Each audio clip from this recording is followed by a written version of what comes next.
Nunca había creído en las historias que los internos más experimentados murmuraban en los pasillos del hospital.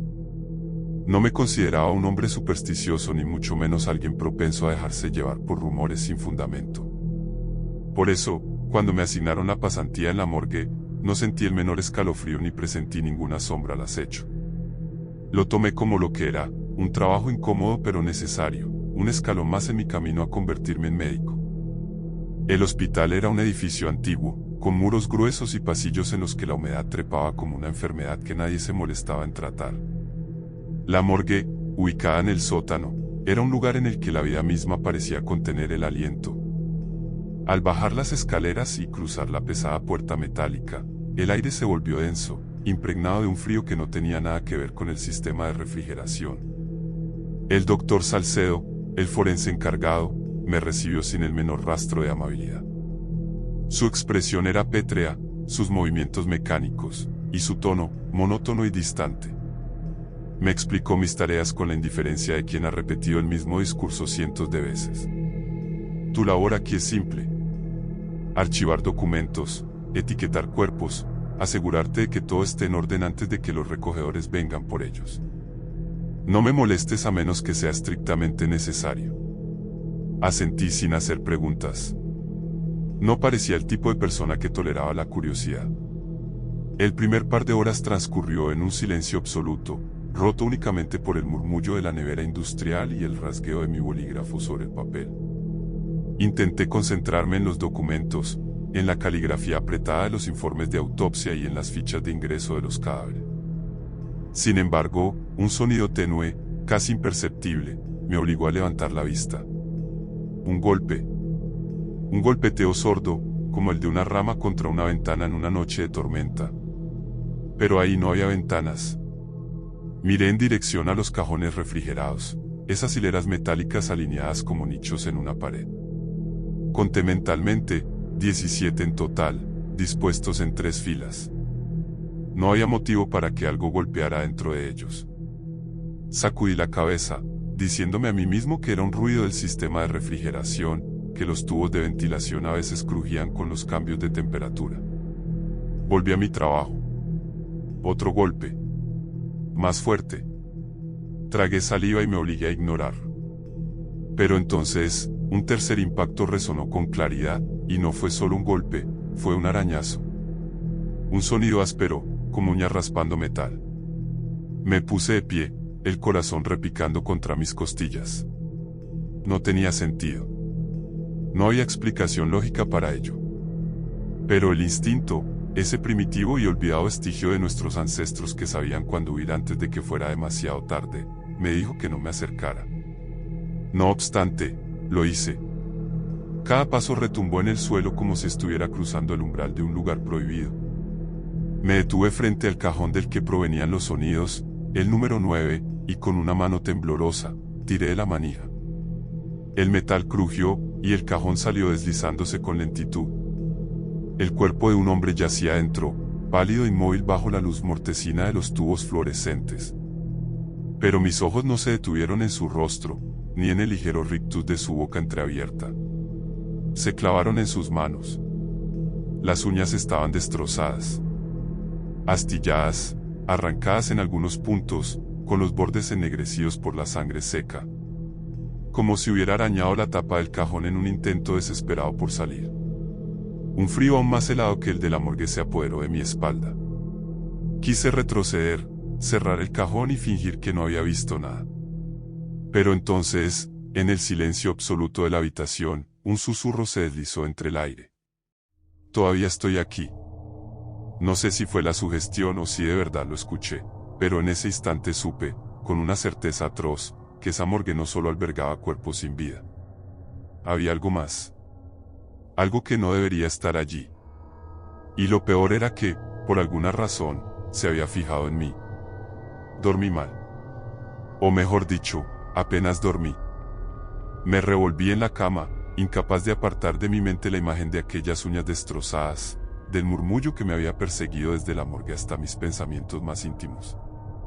Intenté convencerme de que todo tenía una explicación racional, quizás el cadáver había sido encontrado en un estado avanzado de desesperación, quizás había muerto atrapado en algún sitio estrecho antes de ser llevado a la morgue, quizás.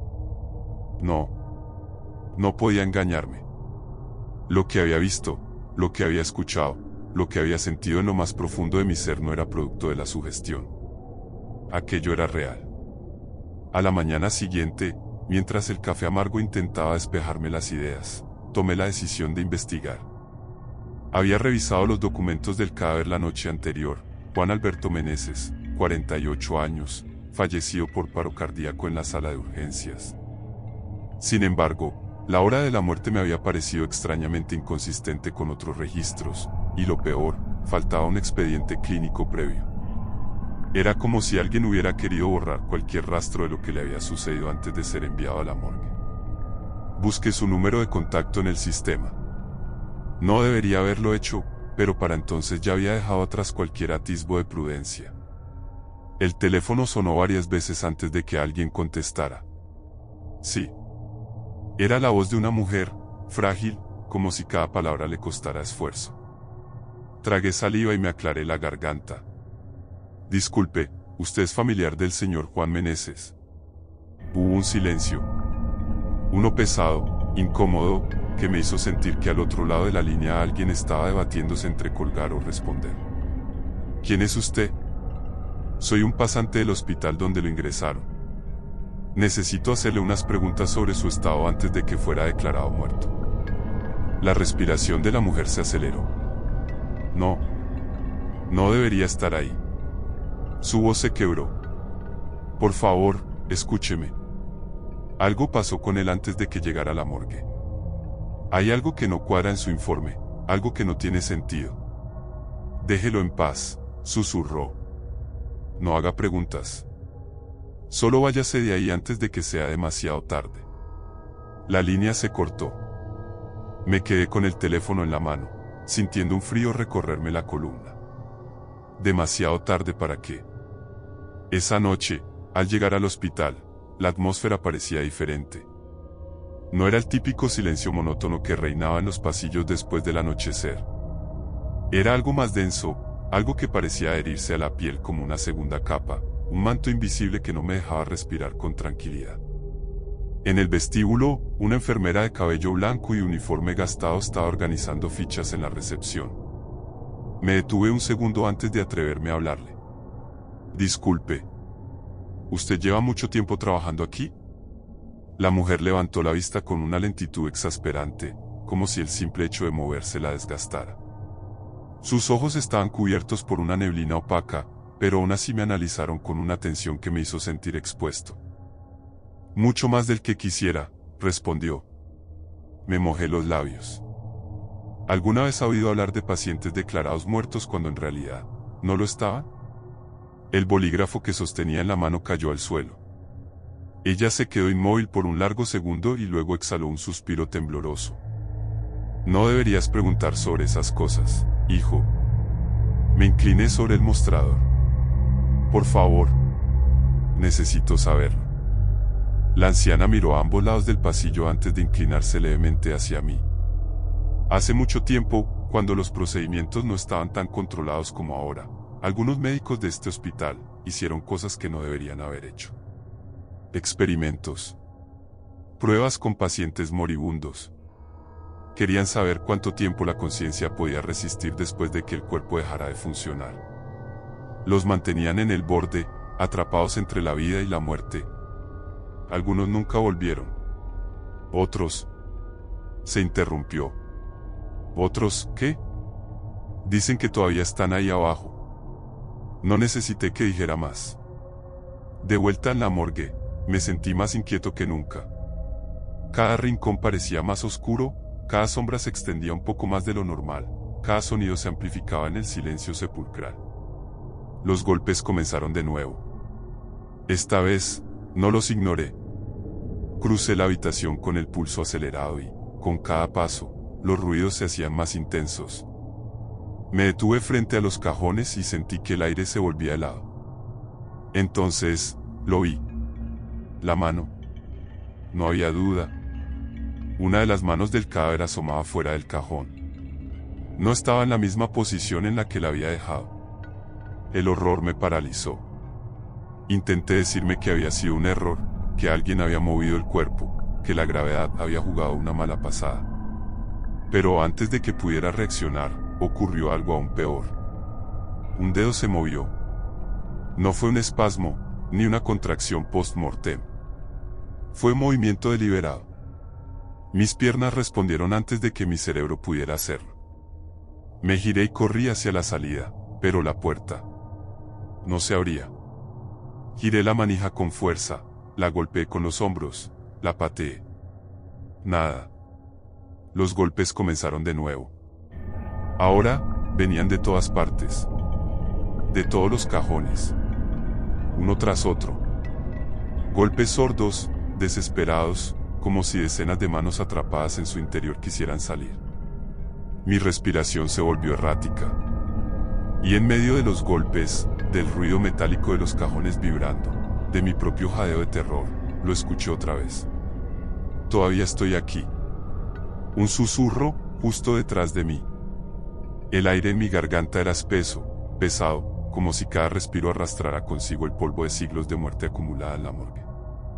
No sé cómo logré salir de allí, no sé cómo mis piernas encontraron fuerzas para moverse cuando el terror las había convertido en piedra.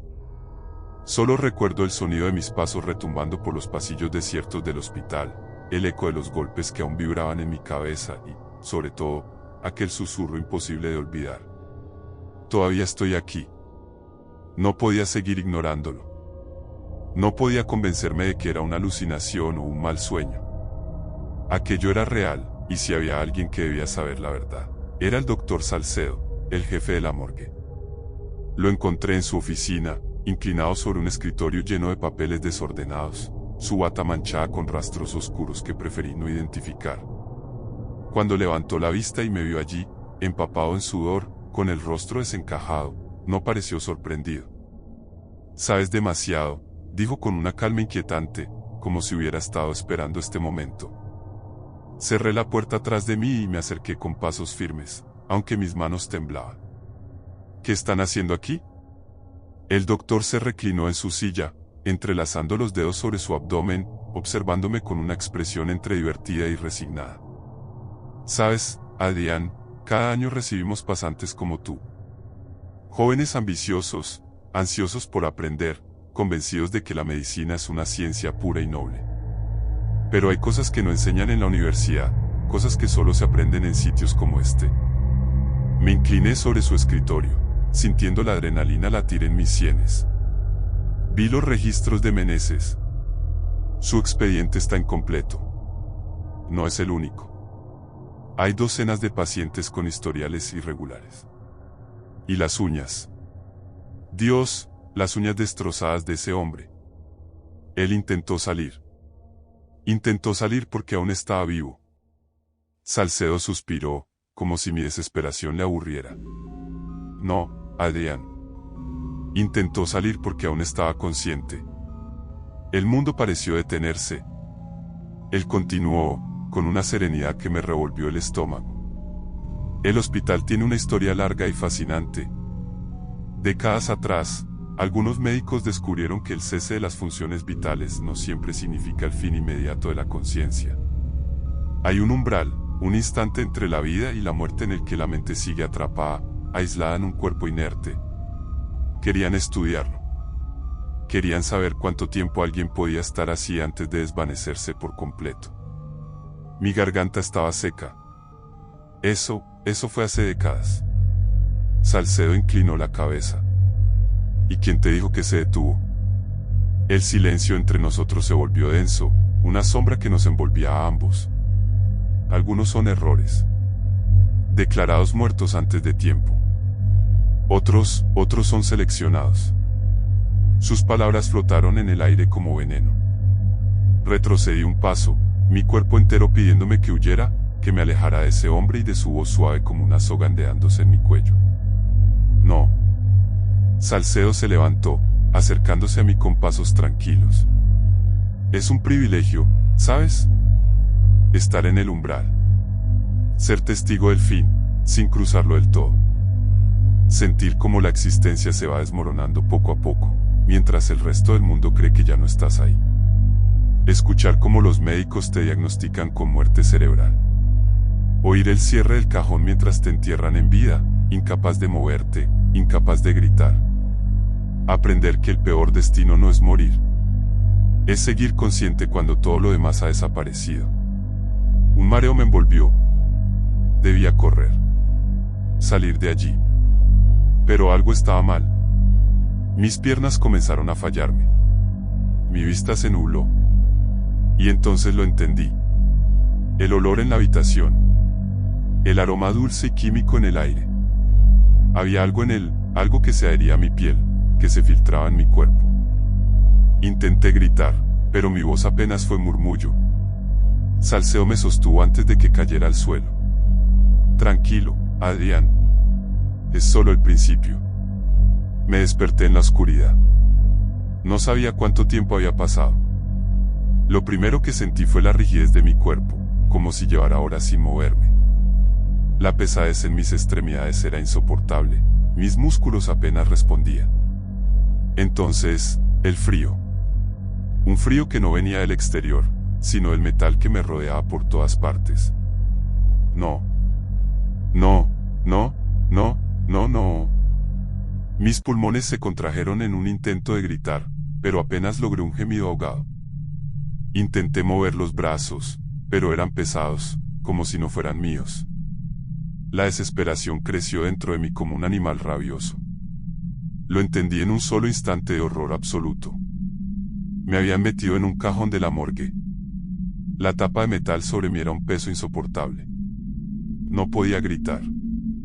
No podía respirar bien. Y entonces, el pánico me hizo reaccionar.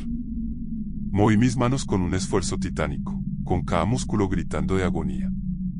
Golpeé la tapa con los nudillos, pero el sonido era sordo, apagado. Nadie me escucharía. Nadie vendría. Mis dedos encontraron el borde de la tapa y arañé con todas mis fuerzas, desesperado por encontrar una rendija, un resquicio de esperanza. Pero solo había metal. Mis uñas se doblaron. La piel se abrió. La carne se desprendió. Un dolor cegador explotó en mi cabeza, pero no me detuve. Golpeé, arañé, rasgué hasta que mis dedos no fueron más que muñones sangrantes. El aire se volvió escaso. Los latidos de mi corazón eran lo único que podía escuchar. Y en ese momento, lo entendí. Este era mi fin. Aquí me quedaría, atrapado en la oscuridad, sin voz, sin cuerpo, solo mi mente hundiéndose en el vacío. Hasta que otro pasante tomara mi lugar. Hasta que alguien más escuchara los golpes. Hasta que alguien más sintiera el susurro en la morgue. Todavía estoy aquí.